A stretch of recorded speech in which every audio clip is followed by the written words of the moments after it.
You're my one desire. Will you sing that to him? I wanna know you, Lord. You're my one desire.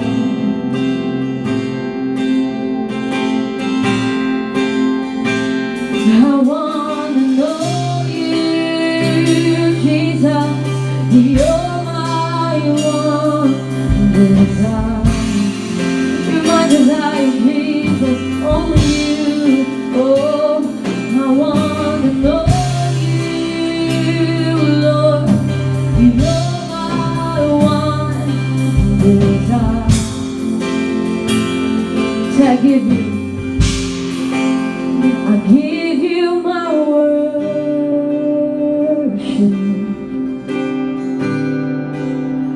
all of my passion.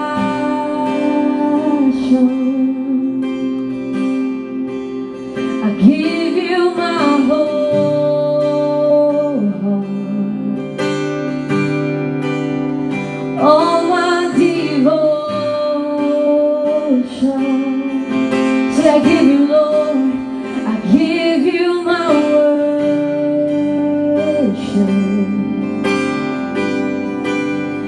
all of my passion.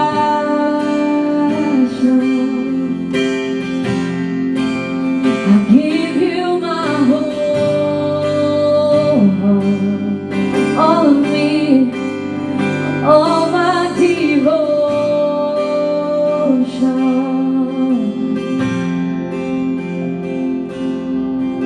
I wanna know you. Let your spirit overwhelm us.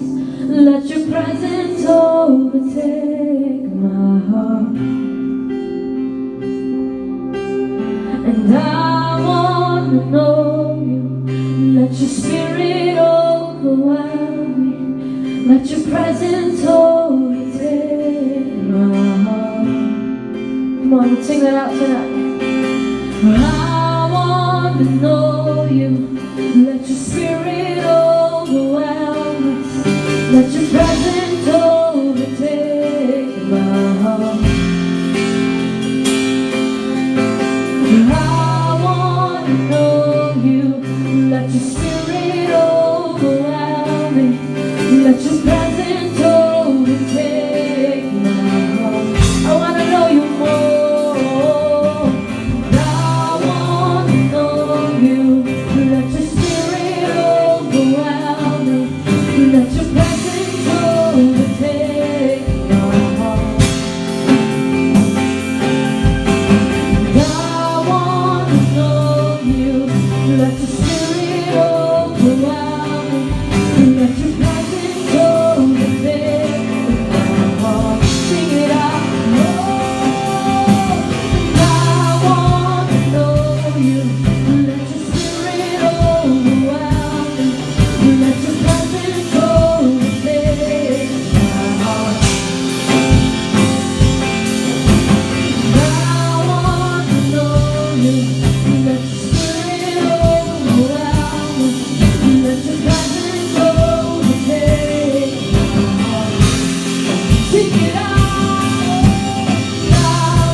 Can you lift up your hands and say, God, I want to know you. And say, God, maybe it's really hard for me to just draw near to you, but I really want to know you. I want to know who you are, not by what they taught me, not Not by what I've heard, not by what I've heard preached, but by me and you, by my experience with you, God. We want to know your heart, Jesus. We want to know your voice. We want to know your touch, Lord. The way that you are, the way that you are, the way that you really are, Lord. 'Cause you're my one desire.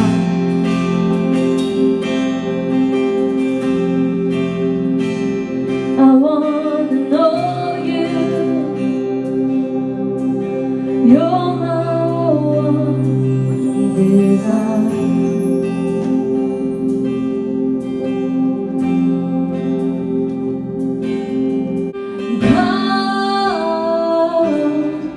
Fall upon me. Come like you promised. Come, Jesus. Come, fall upon me. Sing it out. Come like you promised.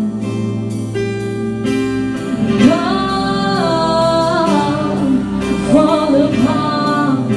Come like you promised. Come like you promised. Come, fall upon us with your freedom, Lord. Come like you promised. We invite you, Lord. Come, fall upon us.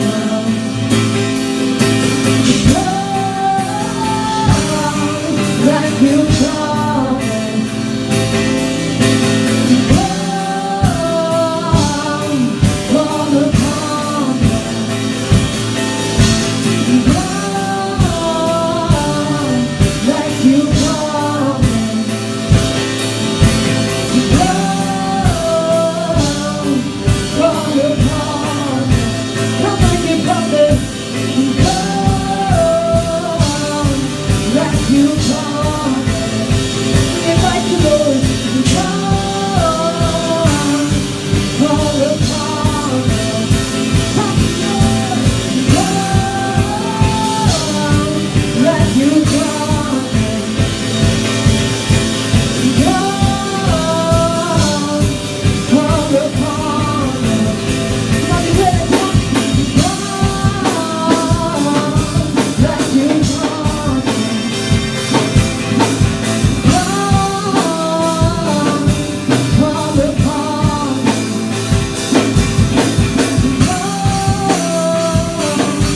like you promised.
We lift you higher. We lift you higher. We lift you higher and higher, Lord. We lift you higher. We We lift you higher and higher, Lord. We lift you higher. We lift you higher. We lift you higher and higher, Lord. Sing it out. We lift you higher. We lift you higher. We lift you higher. We lift you higher. We lift you higher. We lift you higher and higher, Lord.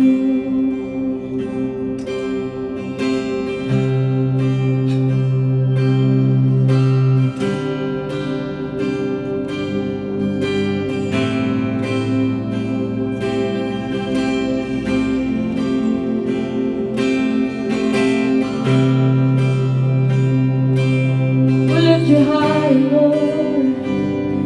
We glorify your name. We glorify you, Lord.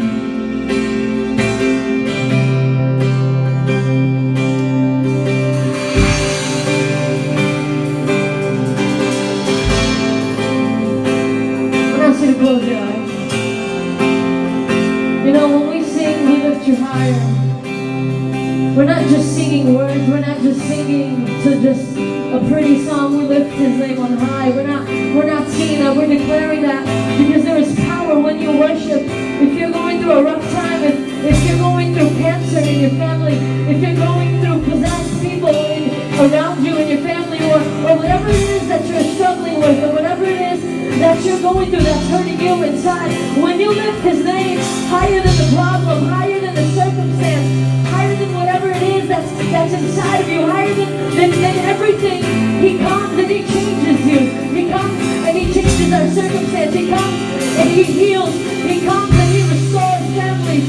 He comes and He delivers.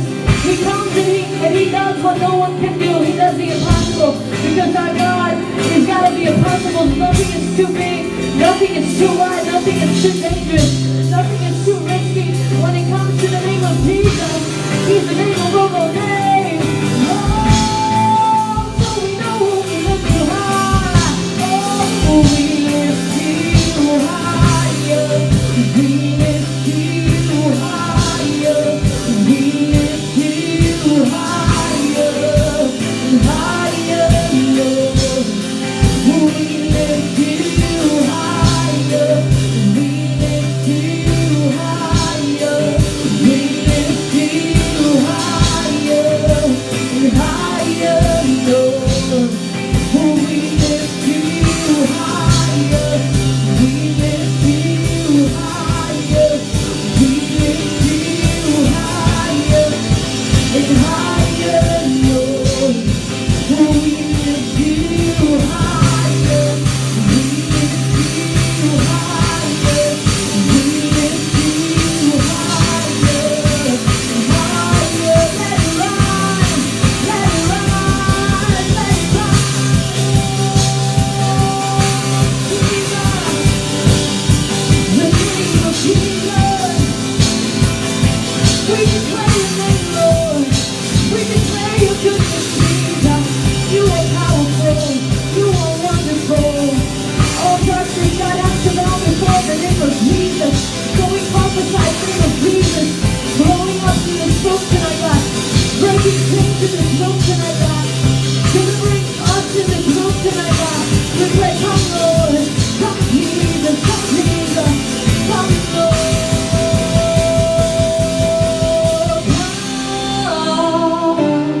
Come like you promised. Come, fall upon us. Come like you promised. Come, fall upon us.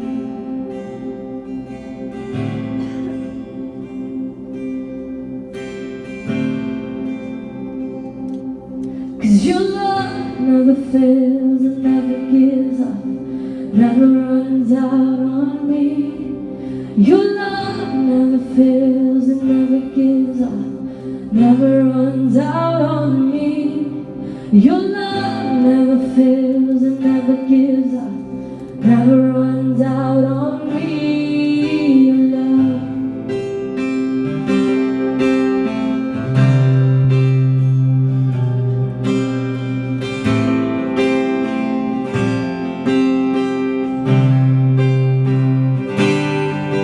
Your love never fails and never gives up, never runs out on me. Your love never fails and never gives up, never runs out on me. Your love never fails and never gives up, never runs out on me. Love. Oh, your love. Come on, declare your love. Oh, your love never fails and never gives up, never runs out on me. Your love never fails and never gives up, never runs out on me. Your love never fails and never gives up, never runs out on me. Oh, your love, say your love never changes, never ending love. Oh, say that. In death, in life, I'm confident and covered by the power of your great love. My debt is paid. There's nothing that can separate my heart from your great love. Sing that. In death, in life, I'm confident and covered by the power of your great love. My debt is paid.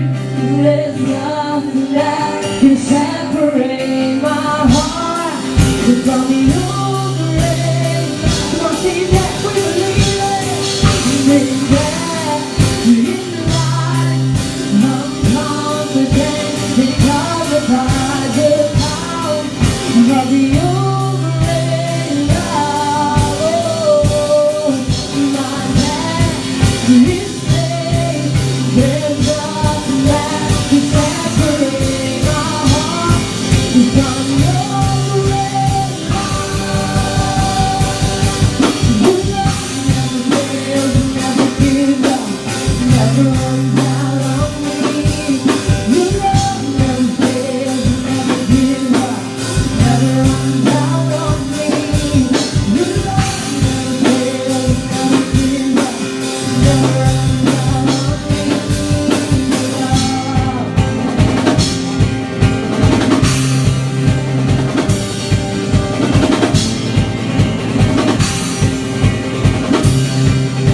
Oh, your love.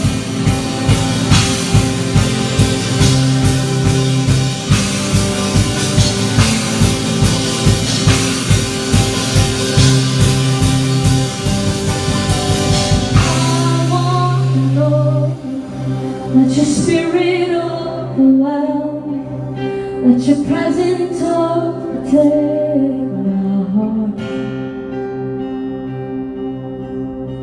I want to know you, let your spirit overwhelm me, let your presence overtake my heart.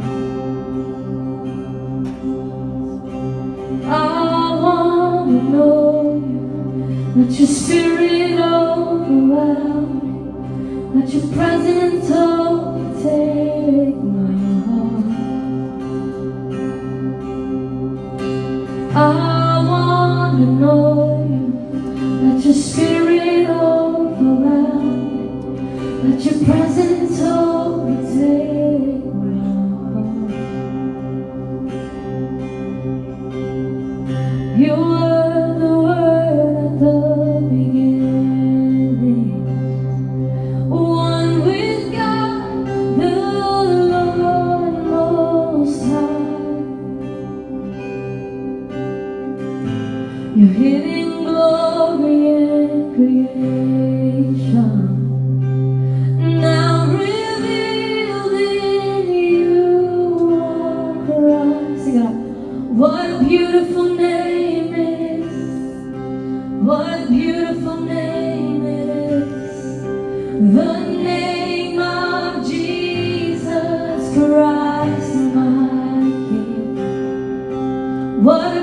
wonderful name it is. Nothing compares to this. What a beautiful name it is. The name of Jesus.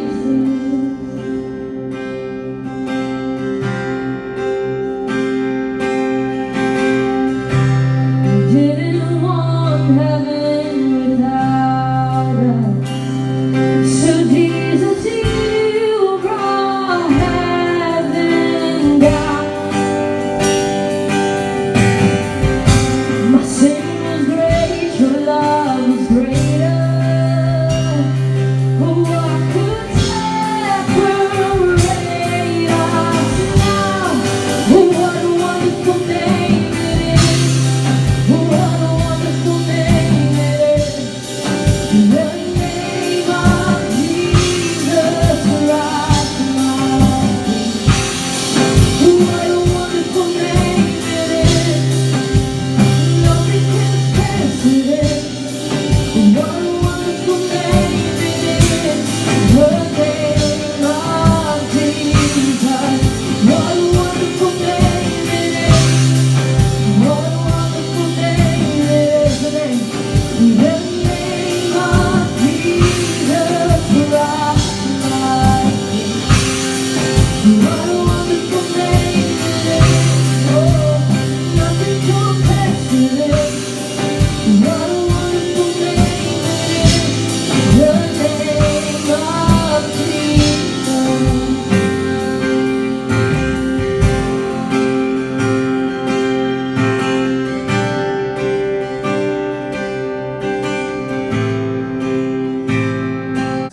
to preach here for today. I was really kind of like I didn't really have something, and I was scared. Like it's a scary thing. Like being up here in the mic, it's a scary thing. Like every time I sweat a lot, and my whole day is like really like nervous. But I was seeking from God, and I was coming towards the same thing. How right with our generation now, our millennial generation, right? Yeah, we're very unfocused. We're very unfocused. And what do I mean by unfocused? It's what I like. The name that I came up with it for it is we are the ADD generation. So for those who don't know, attention deficit disorder, right? So I have a little bit of ADD. And what do I mean by that?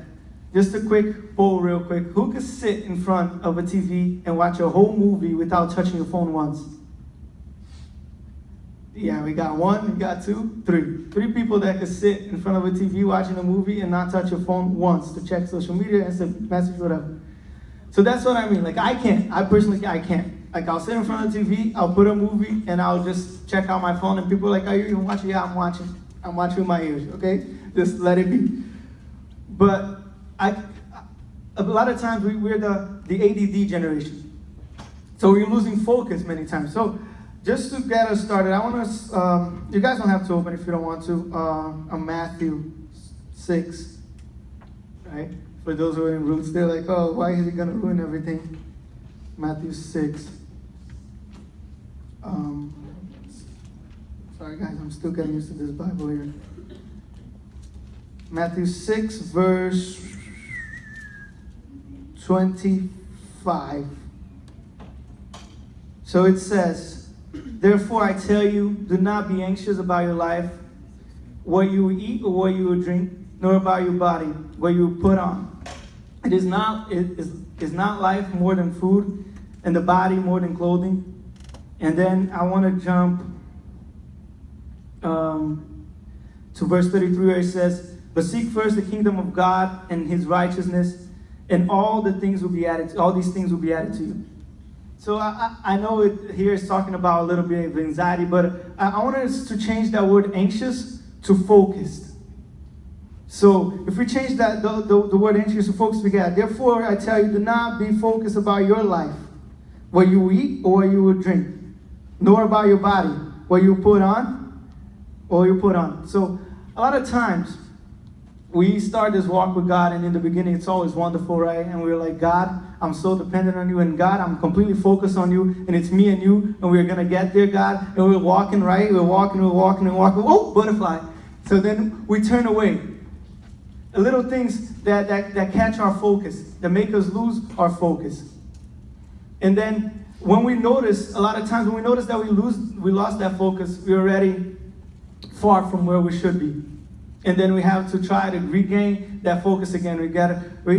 We have to try to regain that drive again to keep on walking one more time. You see, focus, your focus, is the one thing that you are in control of. You can control what you focus on. I know it sounds hard. Like, I know when that phone rings, you're like, on that movie, right? But the truth is, you could control your focus. I can control what I'm focused on. But many times, we are letting go of that control, if I make sense. We're letting go of that one control that we have, and we're letting our focus be dispersed. Now that I'm not 100% focused anymore. Now maybe, like, okay, I was 100% focused when I started, and maybe I'm not seeing results from where I started, the results that I thought I was going to get, and now I'm starting to lose focus.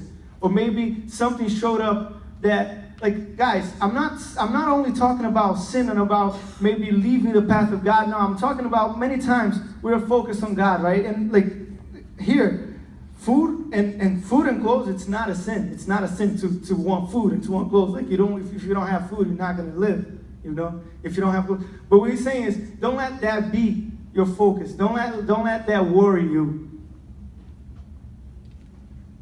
Seek first the kingdom of God, and all these things will be added on to you. So yes, there are things that we're going to seek out. Yes, we need to work. Yes. But don't let that be your main focus. Of course, when you're at work, be focused at work, please. Like, don't be. But don't let that be what drives you.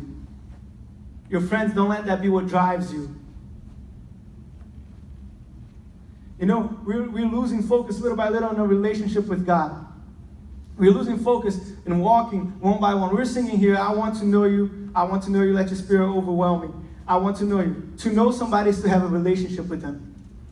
I can't say that I truly know Sabrina if I don't have a relationship with her. Not talking about dating relationships, talking about like friendship, right? I can't say that I know Eddie if I don't have a relationship with him, if I don't talk to him. How am I going to know Eddie if I don't talk to him? I'm like, oh, I know of Eddie. I can say I know of Sabrina. I know of you guys. But if I don't have that one-on-one, that talk, I can't tell you that I know you. And we're singing this song, oh, I want to know you, let your spirit overwhelm me. But we lose focus on that knowing. We lose focus on the knowing part. So many times we come into church and we start knowing God and we learn a little bit. But there's so much more. But we learned a little bit. And now, instead of focusing on knowing Him, we are focusing on what we could do for Him. And now we lost focus of who we're doing it for. We're just doing. We got to watch out. You know, it is important to fulfill your ministry. Yes, it is important to do what God has called you for, but it's worthless if you don't know who you're doing it for. If you're not focused on the one you're doing it for. Like a lot of times, and still up to today, I have to stop myself and check myself, and I'm like, am I doing this for God still, or am I doing this for myself now? Am I doing it so somebody can see it, or am I doing it so I can feel good about myself? You know, once we lose that focus, it's our actions are worthless.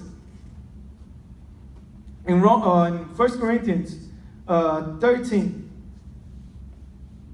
okay, 1 Corinthians, and it's talking about love, and I know, like, it's kind of, but it says, if I speak with the tongues of men and of angels, but have not love, I am a noisy gong or clanking cymbal. And if I have the prophetic powers and understand all mysteries and all knowledge, and if I have faith to remove mountains, but have not love, I am nothing. If I give all I have And if I deliver my body to be burned, but do not love, I gain nothing. Now, this is talking about love for each other, yes.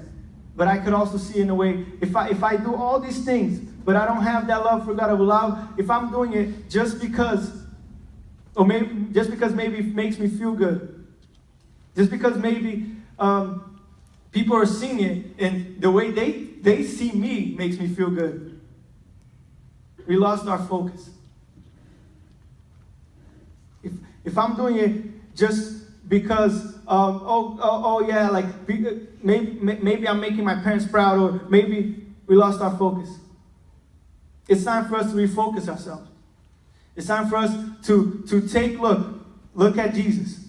And we're saying, no, I'm focused 100% on you, and I'm focused on the relationship that I want to have with you. And trust me, once you're 100% focused on Him, that's when things start happening. That's when real change starts happening.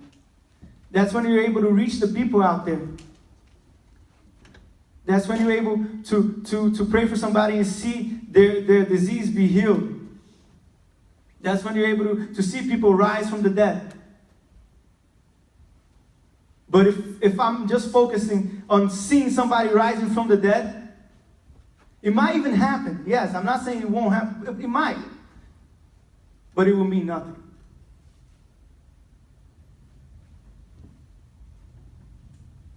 It's time to regain that focus. It's time for us to stop just coming because, oh, we have all these friends here, and I'm hanging out with my friends, and we get to go out and eat after. When we come here, we should be focused on the one that we're coming here for. We should remember who we're coming here for. When we do something good, in Colossians, if I'm not wrong, it says, in everything that you do as if you're doing for God. So when I do something and I'm 100% focused on God, it doesn't matter what I'm doing, it's going to be done great. With all my effort, with all my work, it's going to be done as if I'm doing it for God. You see, many times I feel like we try and we think that we could outsmart the devil with our own brain. What do I mean? It's like, oh, I'm not 100% seeking that relationship with God, but I could be doing the things here or there, and nothing's going to happen to me. I'm in church, you know. The devil, he's not dumb. He'll come with something very small at first. That you're like, oh, no, this is not a sin. This is not going to take away let me just take a look here. And I walk a little bit off the path. And I'm like, okay. And maybe you're not, that's not a sin. But then something else comes. You're like, oh, this is not a sin. And now the path that's supposed to be going that way, little things are dragging you. Next thing you know, you look and you're like, oh my God, how far am I? How far did I fall? It's because we lose our focus. And I started thinking of a way, like, how can we do to maybe maintain our focus? Now, a little funny story here for you guys, right? Once I started going to the gym with Daddy, I was like, okay, what do I want from my body? What do I want my body to become? So I really searched up online, and I found a guy with a body, the style that I wanted. I know it sounds a little gay, but I did that. And I saved that picture. No, seriously. And then whenever I felt like I was losing focus on the gym, that I felt like I didn't want to go to the gym anymore, I'll go and I'll open that picture. I'm like, yeah, let's go. I wake up sometimes at 5 o'clock in the morning. That's the time we usually go, 5:30. And I'll be tired, and I'm like, no, I don't want to do this. And then I'll be like, wait. So I'll pull out that picture, and I'll look. And I'll be like, okay, that's my goal. That's what I want. So that's what I'm going to work to achieve. And I feel like sometimes we don't make goals with our relationship with God. And what do I mean? I'm not saying like, oh, my goal is to by the end of the year be raising people from the dead. Maybe that could be your goal. But what I'm talking about is maybe your goal should be by the end of the year, I want to be able to listen, to hear God's voice and be able to obey what He tells me. Maybe you need a goal, an end vision for you to focus on becoming closer to God.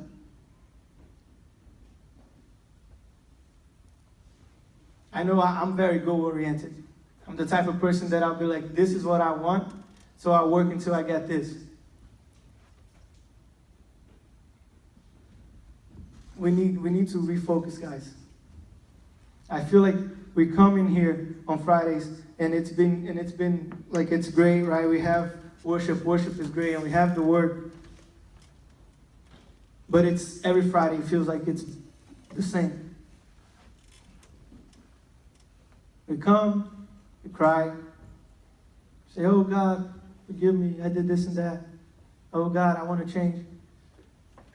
But as soon as we get out of here, we lose that focus again.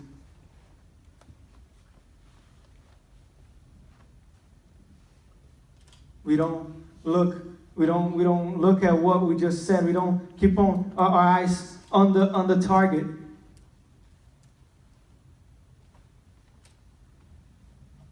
The Bible says that our Christian walk, it's a race. It's a race, and you want to get to the end of the race. Otherwise, you could run a race from the beginning until right before you cross the line. You don't cross the line, it's as if you never ran that race. You could be in first place the whole time. If you don't cross that finish line, it's like you never run that race. That's the same thing. We could walk here in Christianity our whole lives. But if we don't cross the line, it's worth it. Guys, we need to refocus. I know I said that so many times, but it's because I've been feeling that we've been getting so distracted with everything. And I'm not even saying only in our Christian lives. Like we get distracted. We start. Who here is in college? Right? Who here likes college? So you go to college for a reason, right? For the ones that said that they didn't say that they like college. For the ones that don't like college, you go to college for a reason, right? Maybe you want that good career. You're looking at it. But when you join college, you're joining college thinking about the end deal. And so what holds you in college is that end deal. What holds you in college, what holds you in school is it's at the end. It's what's going to happen at the end. It's not, you don't join college thinking, whoa, let me go suffer a little bit. No, you go, no, let me go become a doctor. Let me go become this. And so you struggle, yes. My girl Kat was coming to me the other day. She's like, I want to quit. First week of school, she's like, I want to quit. You struggle. You work. You had to work your butt off. Sleepless nights. Essays after essays after essays. But what holds you in there, it's that end deal. It's not that, oh, I'm going just to suffer. No, you're looking at what's going to happen after all that suffering. You're looking at what's going to happen after you study and you study and you study. You're thinking about the money that you're going to make at the end once you graduate. You're thinking about that dream profession that you always wanted. You don't join college thinking about the 4 years that you're going to spend there. You join college thinking about those 4 years, what you're going to do with your life, right? You join thinking about the benefits that you're going to reap from what you sowed. With us, it should be the same way. Our Christian lives, we're focused on God. And we're not thinking about what the struggles that we're going to have here. We're not thinking about the stuff that we're going to have to give up. We shouldn't be thinking about the things that we're not going to be able to do. We should be thinking about the end result. We should be focused on the end result. We should be focused on the promise that God has for us.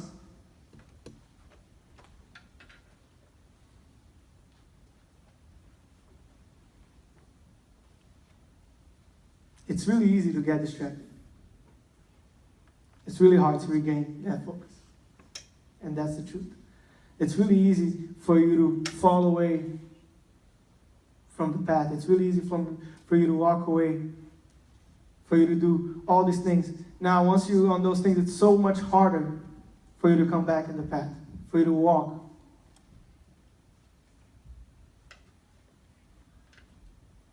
I'm not saying it's impossible, it's not impossible, but it's hard. So it's much better if we are already on somewhat on the path. It's much better for us to focus, to keep our walk now, thinking about our end results, thinking about what God is going to do, thinking about, than for us to be like, no, this is too hard. Imagine if everybody that joined college said, in the first year said, this is too hard. We would have no doctors today. We would have no lawyers. We would have no businessmen. Maybe like some businessmen, right? Some of them don't go to college. But our society would be a lot worse. Now think about when the first trouble comes, or the first distraction comes when you walk with God, if you turn away. And now you're just giving up that end result. You're giving up on what God called you for. You're giving up.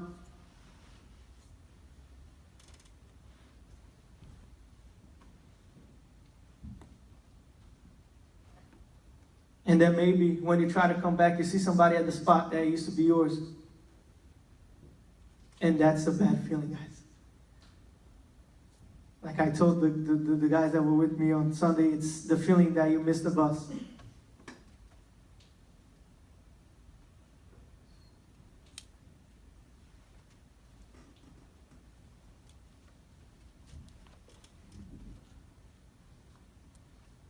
God, He's amazing. He loves us, and His love is never ending. It's never failing. But there are consequences to our actions. He will always forgive us, but He won't take away the consequences for your actions. One little distraction could take you far away from His original plan. And He's good enough that He will give you something, but it's different.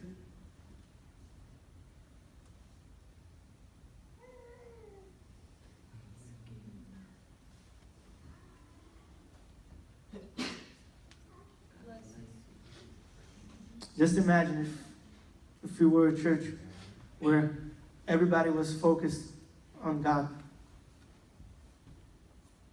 100% focused on God. And everything that we did, God was still our main focus. In everything at work, God was our focus. At school, God was our focus.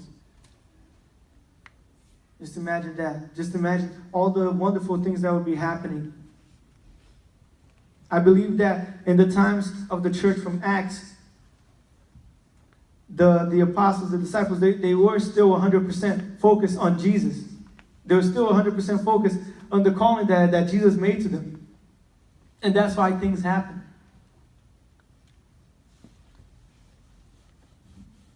Because they still seeked out that relationship. They still seeked out. The Bible talks about shadows healing them. And now, it's rare for us to hear that somebody was healed after a prayer. It's rare for us to hear that somebody was raised from the dead. It's rare. But God, He doesn't change. God, He's the same. What's changing?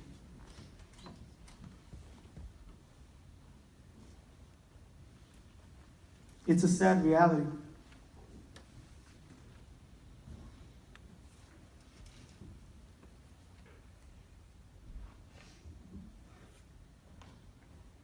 The Bible says, if my people who are called by my name would humble themselves and seek me, I'll heal their land. If we were to humble ourselves, how many things are wrong with our country? How many things are wrong with our city? Let's start with our city. How many things are wrong? Now the Bible says that if we were to humble ourselves and seek Him, there will be healing. I walk around Newark, and I drive around Newark, and no, it's because once you get a car, it's really hard to walk. I live in Newark, guys. I always lived in Newark ever since I moved to the United States. But you see so many things that need healing, so many people that need healing, so many situations that need healing. And we're the ones that could bring that healing.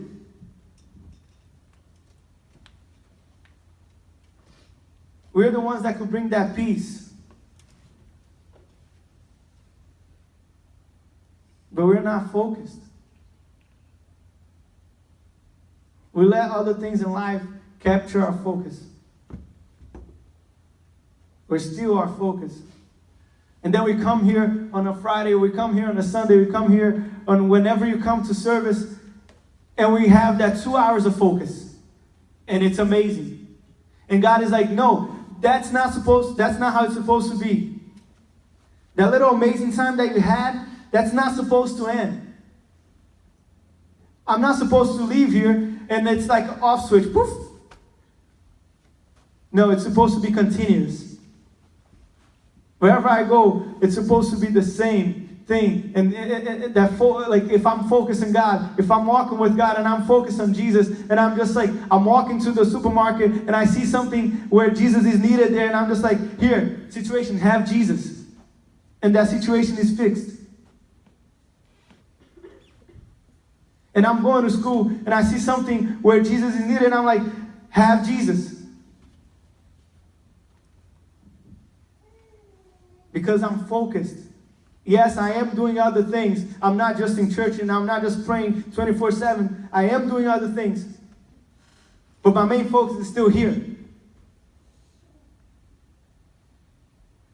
I believe that that's how the disciples were. They did their secular things. They had to eat, yes. I believe there are other things that they had to do too. Like normal life things. Like maybe going to the DMV, right? Well, we all hate going to the DMV. But I believe that this is what they were focused 100% on. And in normal life things, maybe going to the supermarket, we would see crazy things happen if our focus was 100% here. We would see crazy things happen in our normal everyday life.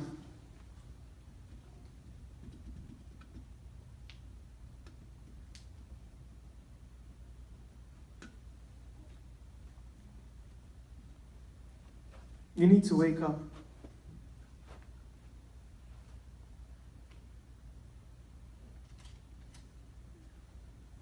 Otherwise, we're going to stay behind. Otherwise, there's going to come someone that wants it. And we're just going to watch them living 100% focused. We're going to watch God using them.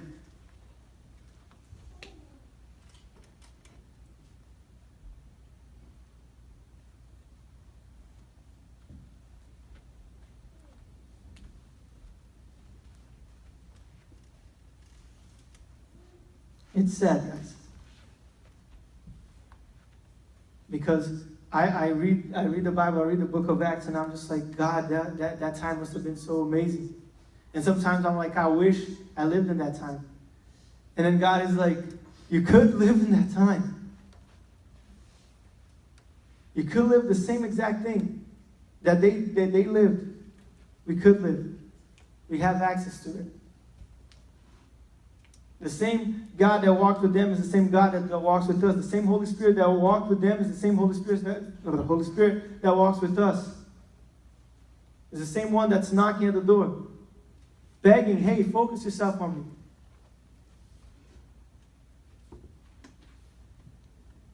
Get to know me.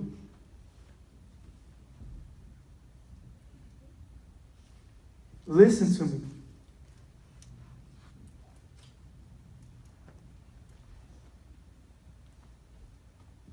Know when you're at a party and your friend next to you is talking to you, but everything's so loud in the party that the only way that you could hear them for some reason is when you look at them and they're talking. But if you turn away, they could continue talking and you're just like, I don't hear them.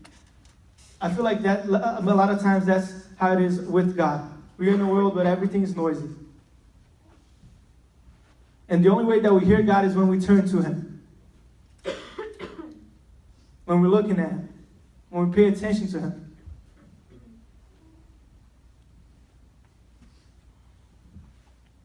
When we're not distracted.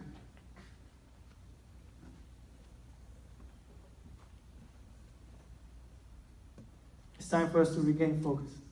It's Stop walking a blurry walk.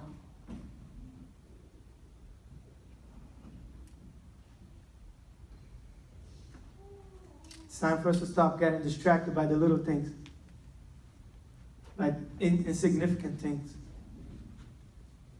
I'm not saying don't do stuff, don't do anything but seek out God. No, what I'm saying is in everything you do, make sure that He's the center. If you're going to go play soccer with your friends, yes, go have fun. But make sure that this is still connected while you play soccer.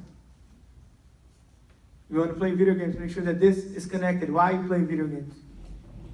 See, it's that connection that you don't need to disconnect from God for you to connect with other people. See, you connect much better with other people when you're connected to God.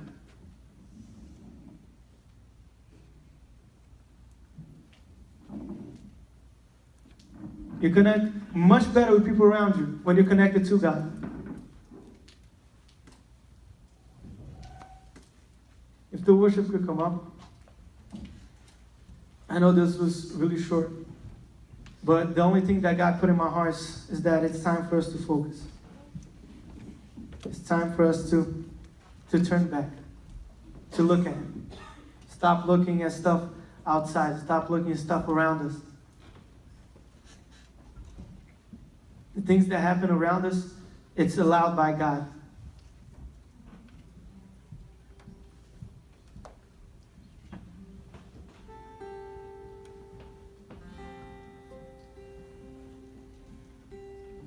So I want you to close your eyes as the worship plays.